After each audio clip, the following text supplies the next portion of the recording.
1년 넘게 공석 상태였던 주한 미국 대사에 과거 국무부에서 대북 제재 이행을 총괄하는 역할을 했던 필립 골드버그 주 콜롬비아 대사가 내정된 것으로 전해졌습니다.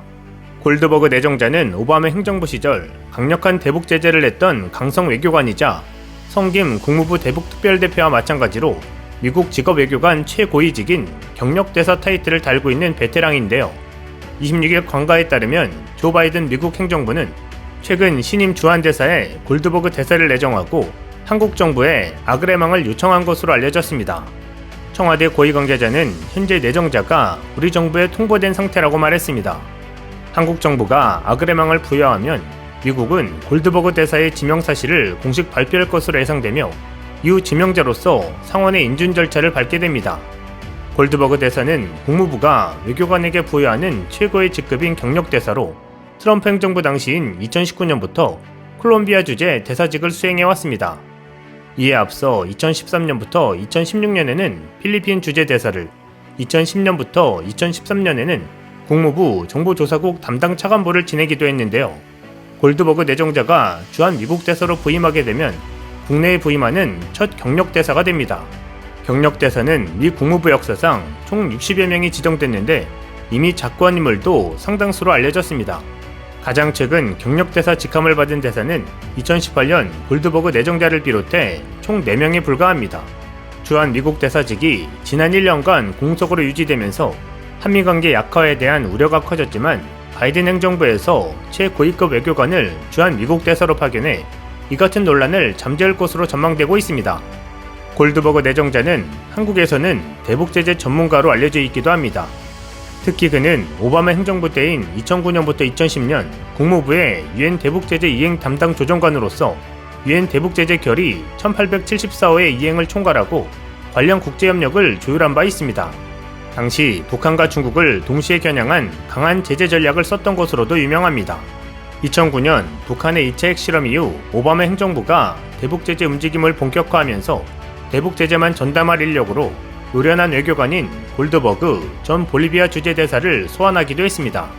2005년부터 2007년에는 미 재무부가 마카오 방코델타 아시아은행 등 북한의 돈줄을 재면서 제재를 해왔으나 이후 북한과 대화하는 과정에서 금융 제재가 유명무실해지자 골드버그 전 대사를 기용해 대북 제재 강도를 끌어올렸던 이력도 있습니다.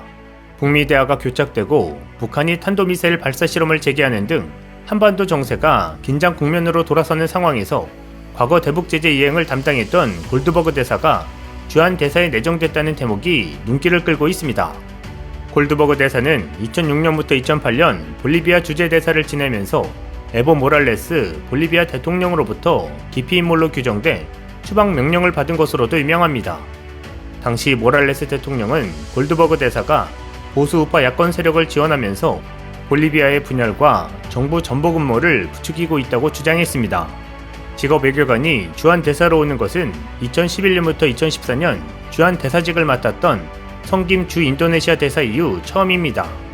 성김 대사 이후론 오바마 전 대통령의 측근으로서 정무직 인사였던 마크 리퍼트, 해군 제독 출신인 트럼프 정부의 해리 해리스가 주한 대사로 일했었습니다. 이처럼 경험 많은 외교관을 주한 대사로 지명한 것은 그가 복잡하게 얽힌 한반도 관련 사안을 노련하게 조율하기를 기대하는 것으로 해석되고 있습니다. 골드버그 대사는 베테랑 외교관인 리처드 홀브룩 전 아프가니스탄, 파키스탄 특사 사단으로도 꼽히는데요. 홀브룩 전 특사는 존 F 케네디 행정부부터 버락 오바마 행정부에서까지 외교 일선에서 일한 외교관으로 지미 카터 행정부에서 동아태 차관보를 역임할 당시 한국 문제에도 관여한 바 있습니다. 미국은 제재 과정을 통해 다자간 비핵화 대화에 북한이 돌아오도록 하겠다는 발언을 할 만큼 제재 신봉자입니다. 때문에 북한이 미국을 향해 대결 수위를 계속 높여가는 상황에서 바이든 행정부가 골드버그 대사를 내정한 것은 의미심장합니다. 북한이 미국이 정한 레드라인을 넘는 도발을 강행할 경우 더 강력한 제재로 응수하겠다는 메시지가 인사에 녹아있다는 해석이 나옵니다. 한편 한때 바이든 행정부 들어 신임 주한대사 지명이 지연되고 대사 대리 체제가 길어지면서 일각에서는 우려의 목소리가 나오기도 했습니다. 국무부 정무차관을 지낸 니콜러스 번스가 주 중국 대사로 지명되고 바이든 대통령의 측근인 란 이메뉴얼 전 시카고 시장이 주 일본 대사로 발탁되는 등 동아시아 여타 주요국에 대한 대사 인선이 먼저 이뤄지면서 우려가 커졌던 것이죠.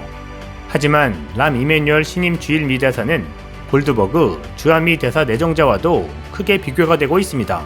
람 대사는 클린턴 선거 캠프에서 모금과 자선 행사를 운영하는 행정직으로 출발해 오바마 선거 캠프에서도 꽤 일을 잘해서 비서실장을 거쳐 시카고 시장직까지 오른 인물입니다.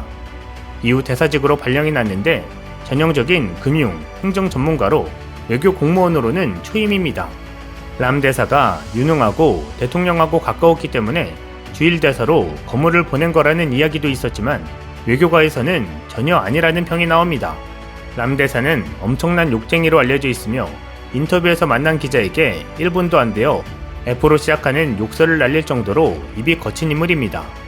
때문에 실무자로서 능력은 좋지만 정치인으로서는 부적절하다는 평가가 많습니다. 반면 골드버그는 바이든 행정부에서는 최고참 외교 공무원이면서 분쟁 지역 전문가의 대북 정책 전문가입니다. 바이든 대통령이 1년 공백 뒤에 일본엔 외교 신임을 안치고 한국엔 좀 더 고르고 골라서 외교 베테랑을 보냈다는 데에서 그 무게의 차이를 느낄 수 있습니다.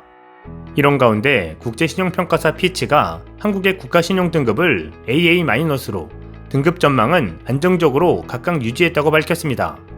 피치는 한국의 재정 여력에 대해 단기적으로는 국가 채무 증가를 감당할 수 있는 수준이지만 국가 채무 비율의 지속적인 상승 전망은 중기적 관점에서 신용 등급 압박 요인으로 작용할 수 있다고 진단했습니다. 피치는 한국의 등급과 관련해 수출 등 강한 대외 건전성, 경제회복 성과 등 강점과 북한 관련 지정학적 긴장, 유사 등급 국가 대비 낮은 거버넌스 지수, 고령화에 따른 구조적 도전 요인 등을 균형 있게 반영했다고 설명했습니다. 국제통화기금 역시 한국 경제가 코로나 팬데믹에서 양호하게 회복했으며 향후 정부의 대응이 여전히 중요하다고 밝혔습니다. 마틴 카우프만 IMF 한국 미션 단장은 지난 11일부터 25일 진행된 한국과 온라인 연례 협의를 끝내며 이같이 밝혔는데요. 카우프만 단장은 한국 경제는 견조한 거시경제 펀더멘탈, 시적절하고 효과적인 방역 대응, 포괄적인 재정, 통화 및 금융조치 이행으로 꾸준히 코로나19 충격에서 양호하게 회복해왔다고 말했습니다.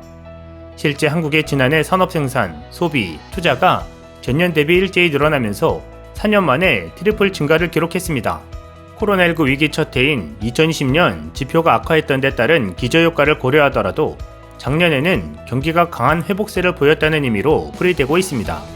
통계청이 28일 발표한 2021년 12월 및 연간 산업활동 동향에 따르면 작년 전 산업 생산지수는 112.5로 전년보다 4.8% 증가한 것입니다. 이는 2010년 이후 11년 만에 최대폭의 증가입니다. 제조업 생산이 7.1% 증가하며 호조를 이끌었고 소비 동향을 보여주는 소비 판매액 지수는 5.5% 증가했습니다. 설비 투자는 9.0% 늘었습니다. 연간 기준으로 생산, 소비, 투자가 동시에 증가한 것은 2017년 이후 4년 만의 일입니다. 통계청의 어운선 경제동향통계심의관은 2020년 생산이 감소했던 영향으로 지표가 반등한 측면이 있지만 지난해 생산은 2019년과 비교해도 3.6% 증가했다면서 기저효과로 설명하기보다는 회복세가 강했다고 보는 게 맞다고 설명했습니다. 한국은 위기 속에서도 전례 없는 경제회복과 외교적 안정을 이뤄나가고 있습니다. 이상 시온TV였습니다.